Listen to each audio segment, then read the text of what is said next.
Good morning, everyone, and welcome to our health professions presentation here at Virtual UTSA Day 2020. My name is Timothy Powell, and I am a senior admissions counselor here at UTSA.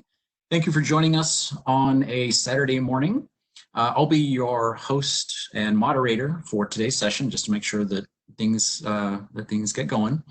And I'd like to say a quick thank you and to know how things of the day have changed our world in both big and small ways, including the ways that we interact with everyone, not only with new friends, but with old friends and loved ones as well.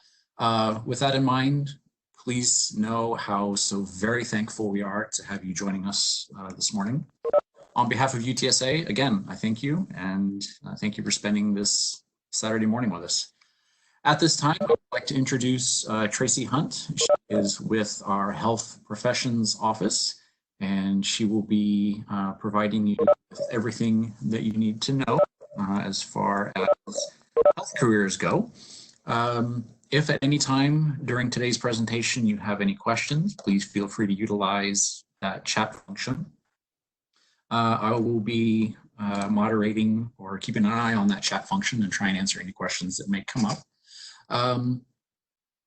What we can expect today is about a 45-minute to 1-hour session. About 20 to 25 minutes of that will be dedicated to sharing as much information as we can about the Health Professions Office. And again, during that time, if you have any questions, please feel free to utilize that chat box. If you're not sure where that chat box is, simply click anywhere on the screen.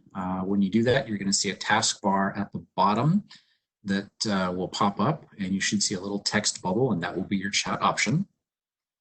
Don't worry if we can't answer all of your questions live in the chat feed.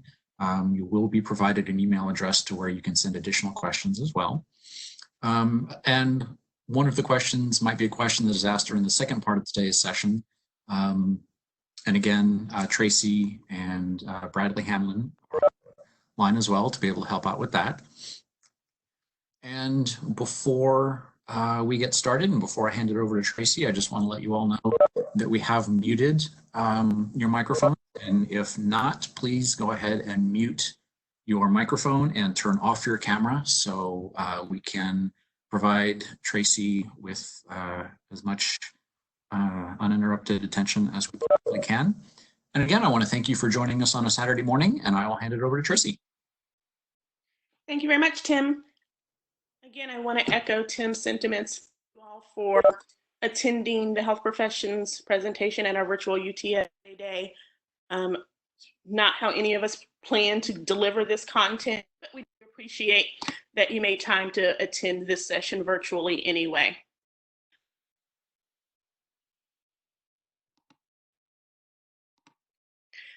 So again, my name is Tracy Walton. I'm one of the Health Professions Advisors in our Health Professions Advising Office. Our other advisor is Bradley Hamlin, who is also participating in our presentation today. On the screen is our contact information, our phone, and our email. Please make sure you notate our email, hpoffice@utsa.edu. Again, for those questions we may not be able to get to and answer during today, you're more than welcome to email us directly, and we will respond to you. And our website address, which also has a lot of relevant and useful resources and information about students who are choosing health profession career pathways. So we're going to talk a little bit about exploring the health professions and the types of health profession occupations our office advises students on. So our health profession advises generally on those health profession careers that are practitioner based. So for those who are interested in dental school, veterinary school, physician assistant, pharmacy, physical therapy, occupational therapy, and optometry. So these programs represent what we refer to as grad health profession education programs. So students interested in these careers are be at UTSA for 4 years while they're working on a degree plan and doing their required prerequisites as a part of their application. And we'll talk a little bit more about that later. Then we also advise on those who are interested in registered nurse, dental hygienist, and respiratory therapist. These are traditionally what we refer to as our 2+2 programs.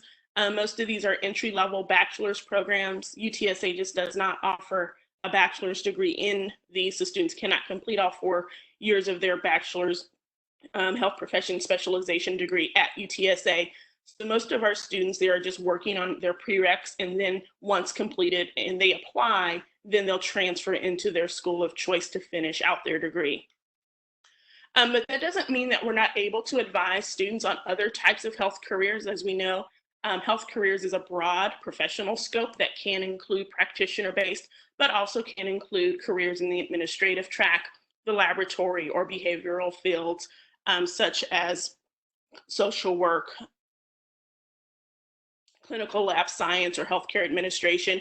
And so students who have interest in those particular fields are more than welcome to come talk to either Brad or myself about their career occupations. Though typically they will generally work mostly with their primary degree advisor, because there's not quite as many requirements in terms of building an application for those types of programs, as opposed to the things students have to do to apply to a practitioner-based graduate or bachelor entry program.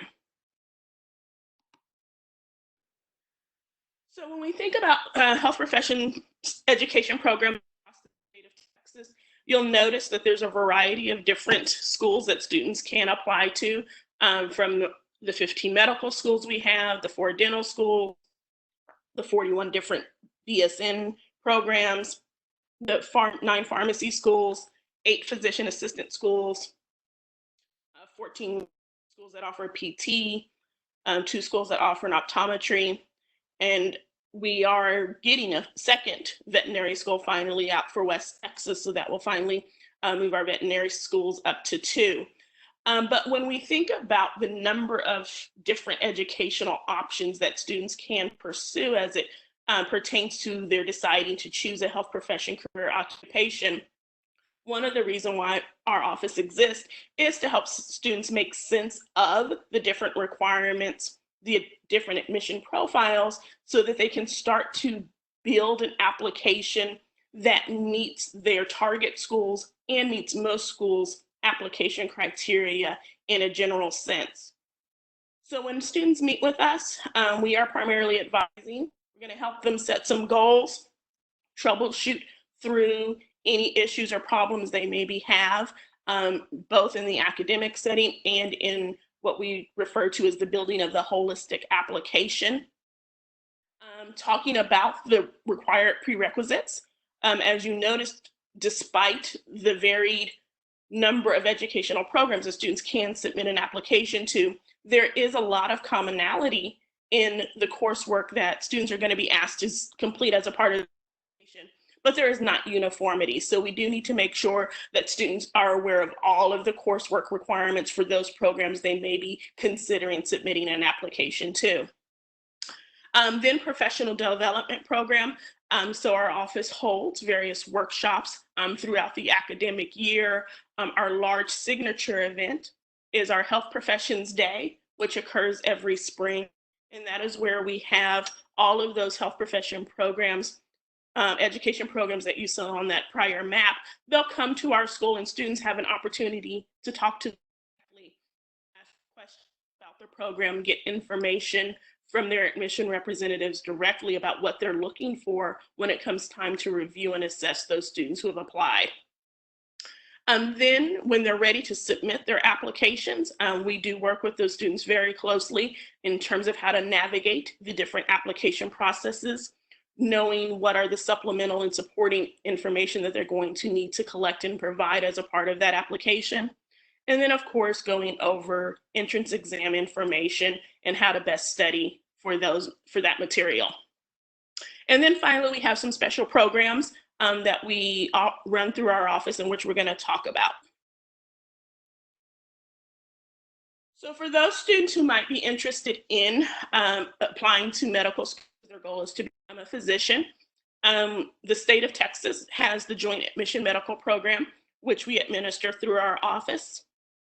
For those who might be interested in applying to dental school, We have the Dental Early Acceptance Program, which is a joint agreement between UTSA and UT Health San Antonio School of Dentistry. For those who might be interested in applying to nursing school, we have the Facilitated Acceptance to Nursing School. It is a joint agreement between UTSA and UT Health San Antonio School of Nursing.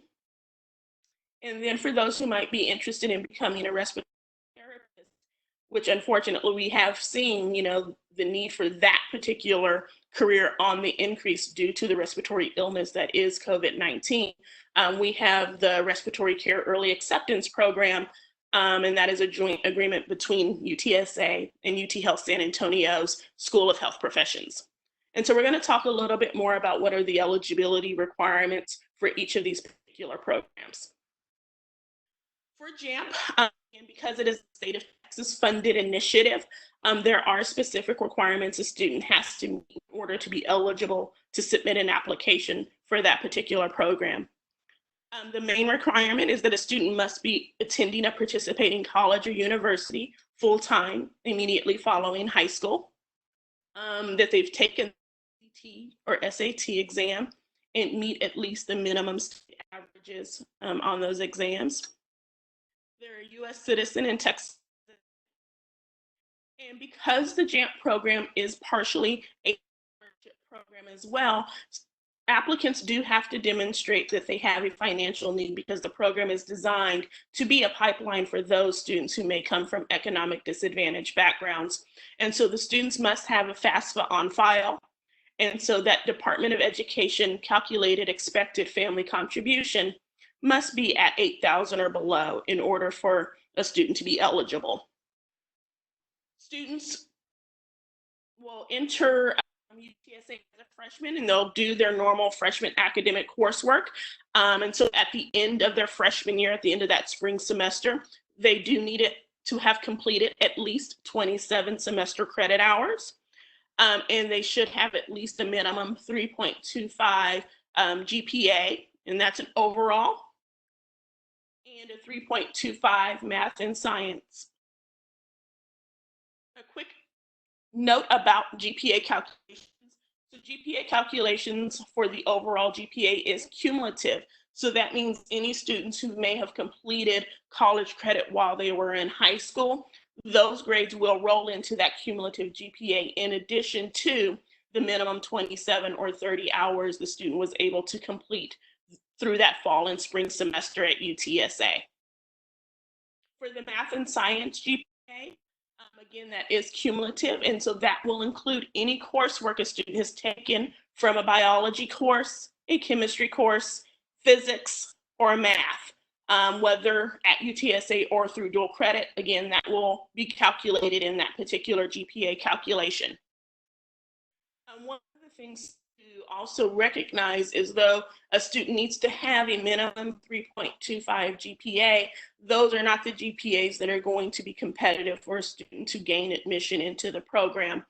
Typically what we see for our JAMP students is the GPA still tends to trend for what is broadly the GPA accepted average for Texas medical schools in general, and that is around a 3.77 or a 3.8.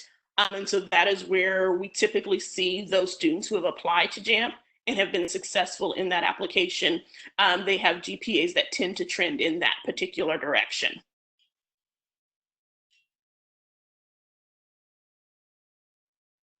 The DEEP or Dental Early Acceptance Program, again, is the 3+4 program between UTSA and UT San Antonio School of Dentistry.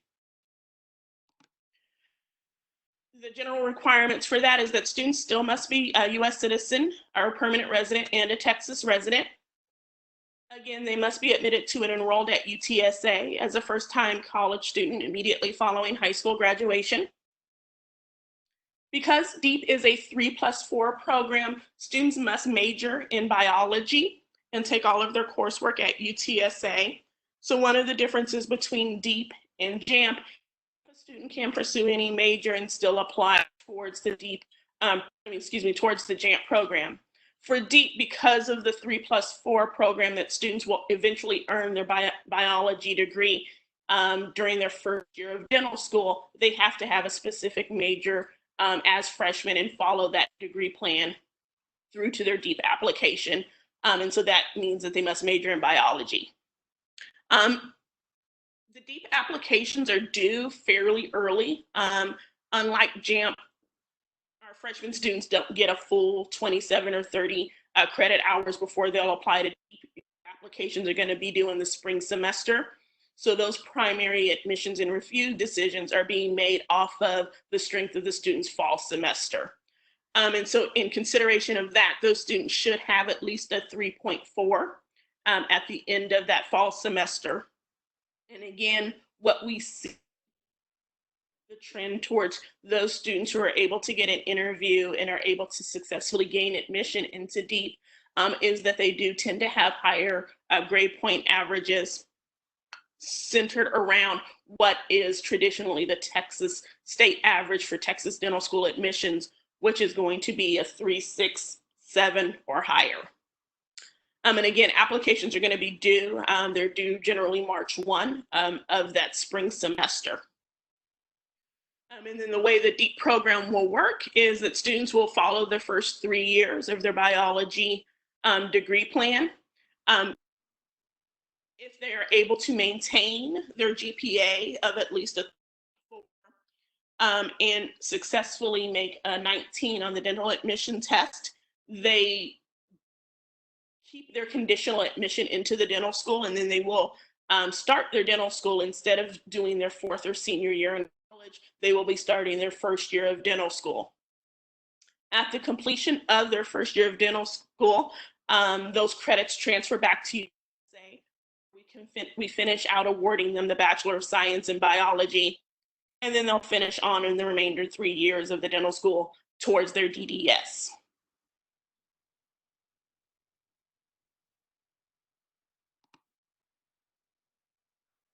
The Facilitated Acceptance to Nursing School, or FANS. It's a 2+2 agreement, again, with UT Health San Antonio and this nursing school. Students are offered a guaranteed interview with the nursing program. Students are just required to complete the required prerequisite courses from UT Health San Antonio Nursing School. Those courses must be completed, however, at UTSA. Any credit a student may bring in with them, either through advanced placement or dual credit prior to starting UTSA in the fall semester, is permissible and still will be counted towards their prerequisite requirements and for eligibility for FANS. Students need to make sure that they earn a 3.6.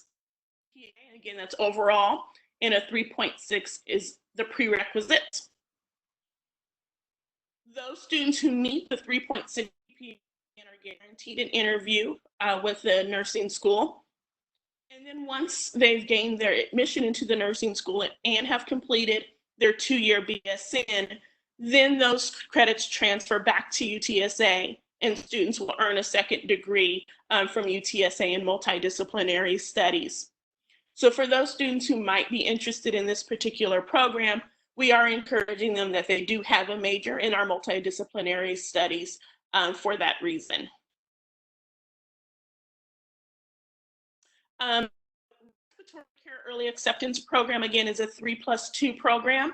So that allows the students to complete both their bachelor's and master's degree in respiratory care within 5 years. And students do need to have specific majors in order to be eligible for this program. So they must major in either biology or in our kinesiology, health and sciences concentration major. Students can apply anywhere from having completed 12 to 60 credit hours in either their kinesiology, health science, or biology degree plan. Oops. Again, AP dual credit coursework is certainly permissible for students to still be able to participate in the respiratory care program. They just need a minimum 3.0 GPA in all college science and math coursework. And then Tracy, yeah. Sorry to interrupt, but we have a question that came through. Will the FANS program help with admission to other nursing schools or only UT Health Science Center? No, it is a joint agreement, particularly with one school, UT Health San Antonio Nursing School. Okay. Thank you, ma'am.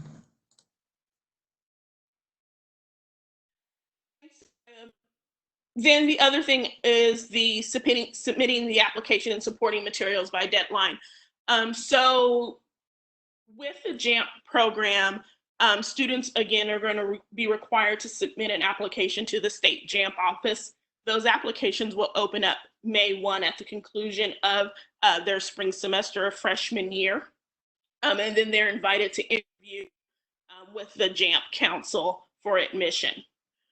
For the DEEP students, again, there's going to be an application that is due March 1. Those students then are invited to interview with UT Health San Antonio's dental school, and then admission offers will be extended. For respiratory care, the students will need to submit an application, and then they will also have an interview with the UT Health San Antonio School of Health Professions. FANS does operate different than that because there are no preconditional acceptance requirements to that. Students will apply to the nursing school in the course of a traditional nursing school application. There's no prior interview to be had.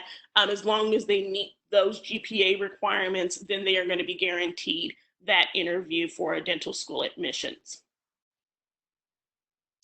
Okay, so I'm going to talk a little bit about academics and pre-health profession pathways. The most common question we get is questions related to major for our freshman students. And then for our for our health profession students, we let them know that they can major in anything as long as they plan to take the required prerequisite classes for their intended health profession school as a part of their degree plan. The exceptions to that obviously are if you're interested in the dental early acceptance program, majoring in biology, or if you're interested in the 3+2 respiratory care program, majoring in biology or kinesiology, health and sciences. Other than that, which 90% of our students on our campus are doing, which is pursuing application pathway and not a special assurance program, they can major in anything that they're interested in. There's no right or wrong major. Being a specific major does not make a student more competitive in an application process. So when we're talking about what to do with majors, the reason why we tell students it's important to choose a major that they're interested in is because that major is going to set up their GPA foundation. And students need to ask, how does this major fit their academic strengths? We have a lot of students who come in to our office thinking they must major in biology if they want to be successful in a health profession career.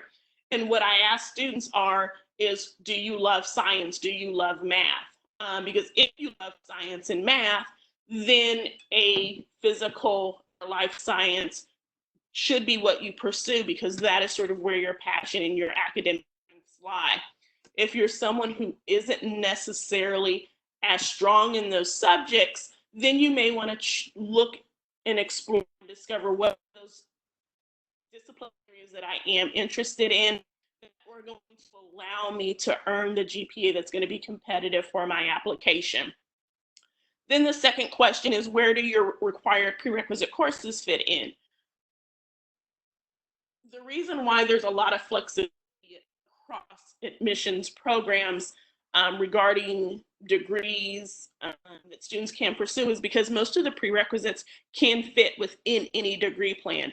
So students who maybe want to choose business, or maybe they want to look at kinesiology or a liberal arts major like psychology or sociology, can still work in all of the required courses for their health profession program within those degree programs.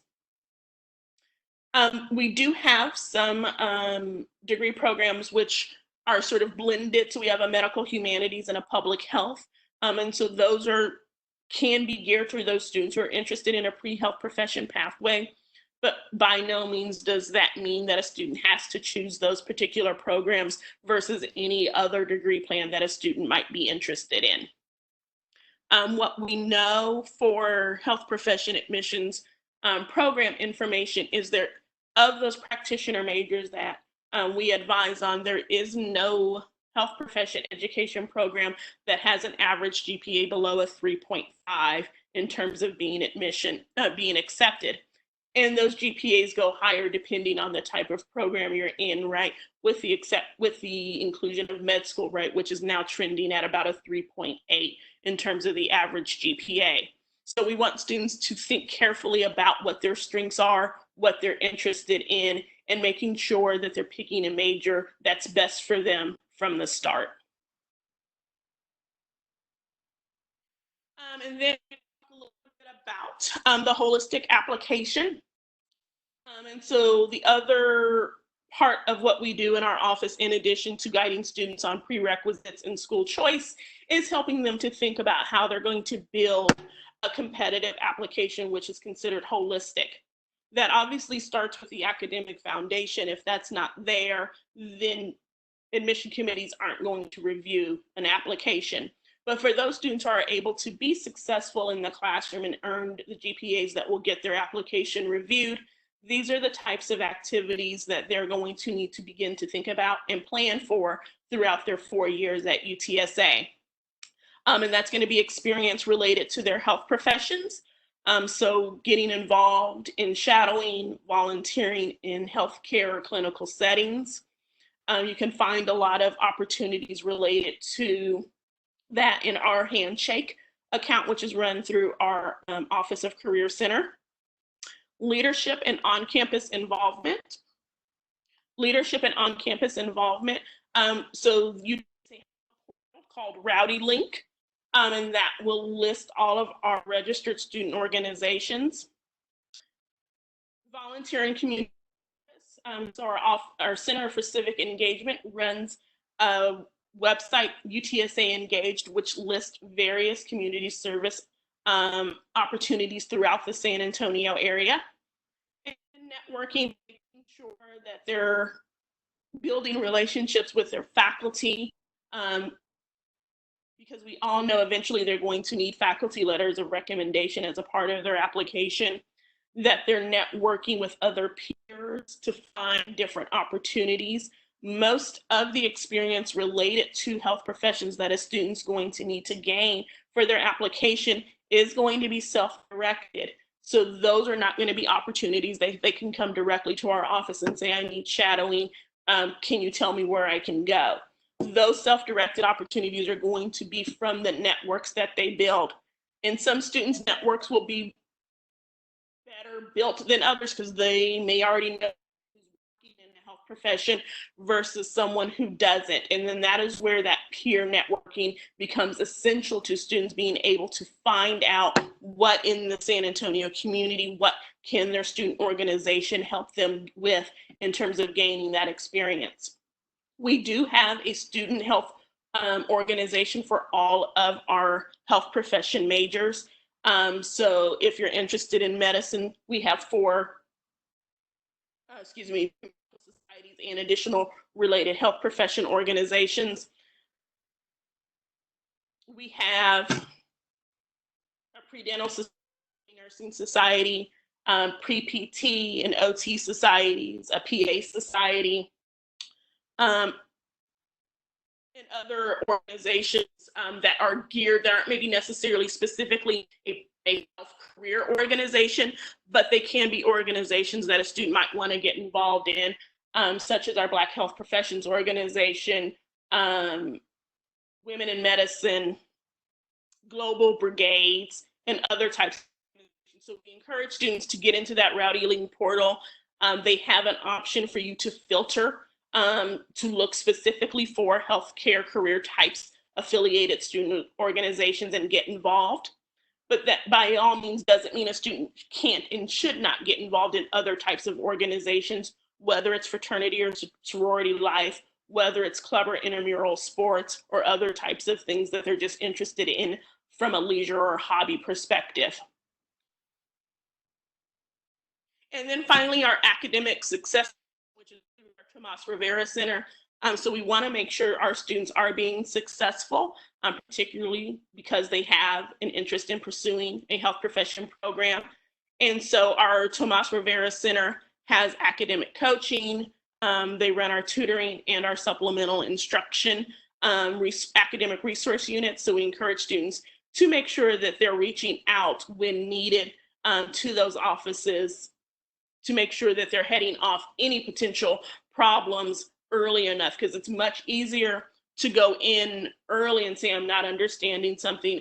I'm not understanding how I'm supposed to get through all these required readings for 4 different classes and still be able to remember and retain all of that information. It's easier to do that up front than try and struggle through it and fix it on your own. And eventually, if it's not successful, then now you're trying to dig yourself out of a hole in terms of your GPA, which can be difficult to do depending on how many semesters that last if you're planning to pursue a health profession program.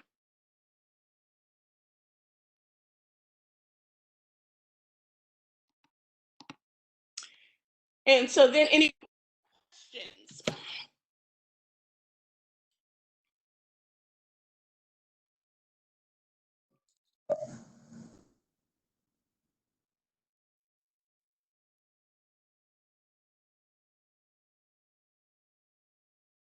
Yes, I had a question. Um, oh, I'm sorry, I just lost it. What was I gonna ask? What was I gonna ask? Oh, it'll come back to me in a moment. I'm sorry.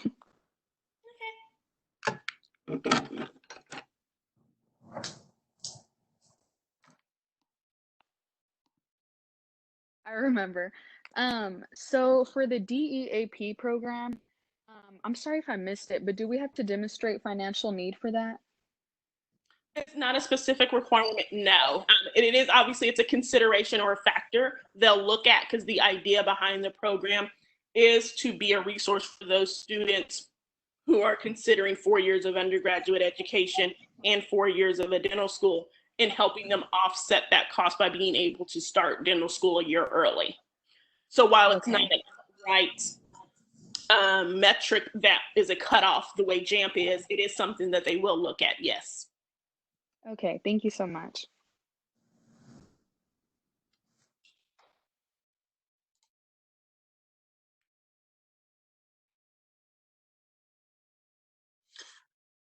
We did have a question come in.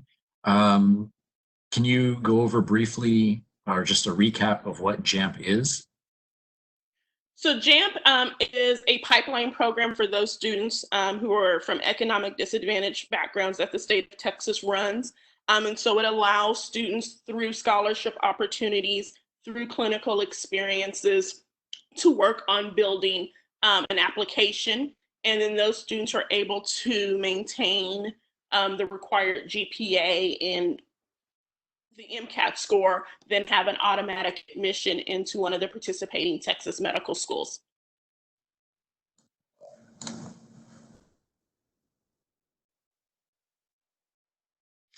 Another question that came in is, for the FANS program, do you have to major in interdisciplinary studies? You do not major in interdisciplinary studies. If you're interested in FANS, we recommend you major in our multidisciplinary studies, which is different than our IDS major, because of that reverse transfer and being able to award the degree once you finish your BSN. And a question came in from Jacqueline. Does UTSA have a PA school? Great question. UTSA does not offer any degree that is a specialized health profession occupation pathway. Students will eventually need to apply for program admission to other schools in order to complete those specialized degrees. Ileana asked, are there any medical schools that UTSA are specifically affiliated with? No, UTSA participates in the state JAMP program, and that is it.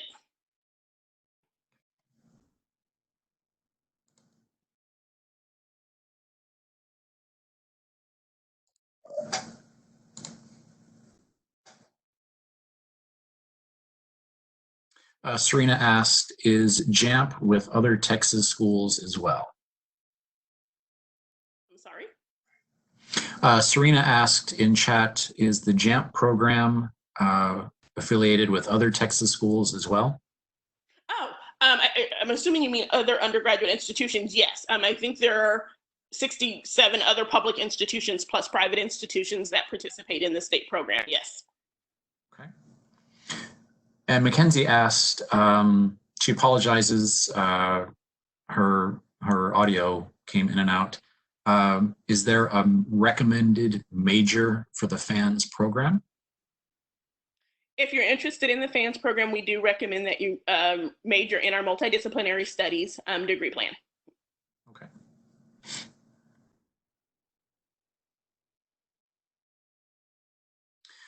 Anna asked, what specific careers can you pursue with the FANS program? Specific careers, the FANS, the facilitated exceptions to nursing school, so it is a nursing pathway track. So students are interested in becoming a registered nurse.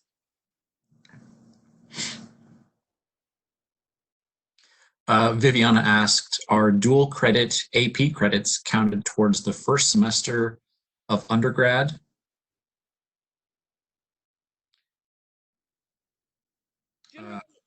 Yes, I believe. I mean, a student can come in with prior college credit either earned through advanced placement or dual credit.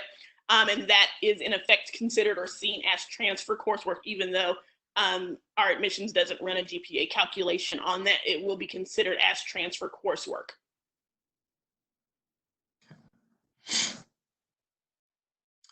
Ben asked, would you say that the 3.8 GPA basis to get into medical school is strictly the same even with majors such as engineering, which has a statistically lower mean GPA than other majors? Well, I mean, as with all GPAs, when we're talking about a 3.8 average, that is an average of all 14 Texas medical schools, and that average go up or can go down, right? Depending, that just means the proportion of students who were admitted for that fall of 2019 medical school class had an average GPA of a 3.8. If you're asking whether or not medical schools make exceptions for those majors they think might be more difficult, that generally maybe not necessarily the case. They're going to look at what is your GPA, what was the overall GPA, and then they're going to look at what is the science GPA. So someone who may be an engineering major may not necessarily have those courses because their engineering count towards that traditional biochem, physics, and math calculation that they're going to do. And so ultimately, it will be sort of also how well that they perform on their MCAT that will help them decide who has the science content to be successful in medical school. But they're not going to look at an average GPA versus a bio versus a psych major versus an engineering major and say, well, the engineering majors have statistically lower averages. That's just not necessarily that deep of a review that they're going to do. Okay. And another question that came in, are scholarships available if they don't meet the FAFSA requirements? Scholarships to UTSA or health profession programs? In terms of health profession programs, obviously all of those programs are educational institutions that house their financial aid departments. So there will be institutional and other aid that you may be eligible for while you're in their programs finishing your specialized health profession degree. So one of the things we would encourage is that when you're attending, so say our Health Professions Day, which occurs every spring semester, those are questions you're asking the health profession admissions representatives while they're on campus. Okay.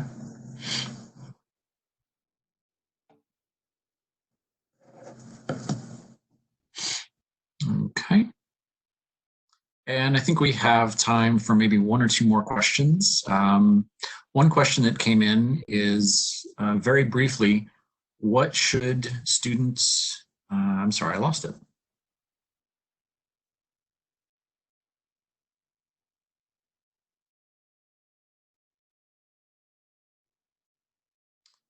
What should students be doing to make themselves competitive applicants for the DEEP program?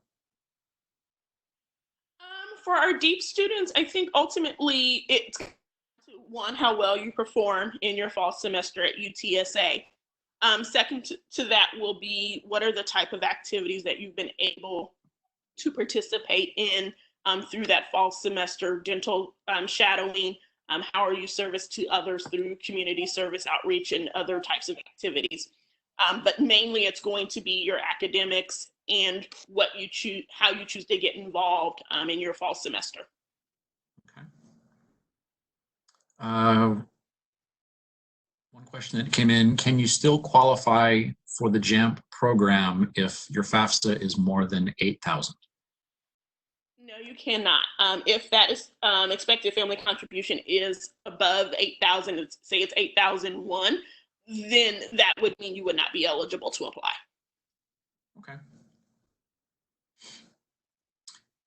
And let's see, if we are considering applying for many nursing schools outside of UT Health Science, should we avoid the FANS program? Well, I mean, I think it depends, right? That's sort of a if this, then that type of question. But right. If the goal is to apply to multiple schools, then you may not necessarily consider FANS as a fit because you have a broader school interest. Then this is my number one school, and this is where I've always wanted to get into, which would be the purpose of a FANS. Okay. Let's see here. I think we have time for one last question here. Finally, what is the process if you don't qualify for JAMP? Good question. If you don't qualify for JAMP, and what I will say is, I think, this represents 90% of what our students on campus are doing. We may get 3 students in every year for JAMP, about 3 every year for DAP, for the Dental Early Acceptance Program. Is that they're going to pursue a traditional application pathway, which would mean their timeline to submit that application, the earliest that would occur would be after their junior year. But they're still going to work on the same building of GPA, building of a holistic application resume for their application to submit after junior year. Okay.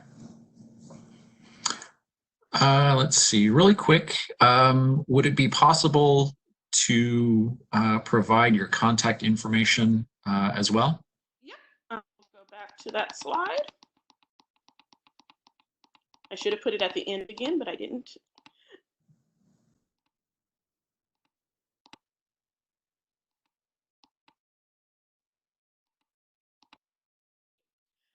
So that again is our contact information. So I just want to reiterate, if we weren't able to get your question answered in the chat box, or after you leave this presentation, a question occurs to you, please email it to hpoffice@utsa.edu. If you have specific questions related to JAMP or DEEP, I do the health profession advising for those particular special programs. So you're welcome to email me directly, tracy.hunt@utsa.edu. Thank you very much for attending our presentation. Okay. Once again, everybody, as Tracy said, thank you very much for joining us on this rather gray and rainy Saturday morning here in San Antonio. You all provided some fantastic questions, and I greatly appreciate you all asking those questions. I'd like to thank very much Tracy and Bradley for their assistance this morning. And as we move to the end of our time together, if we didn't get a chance to answer any of your questions, please feel free to utilize the contact information that you see on your screen. And again, thank you once again for joining us on our virtual UTSA Day experience. We hope that you enjoyed our session.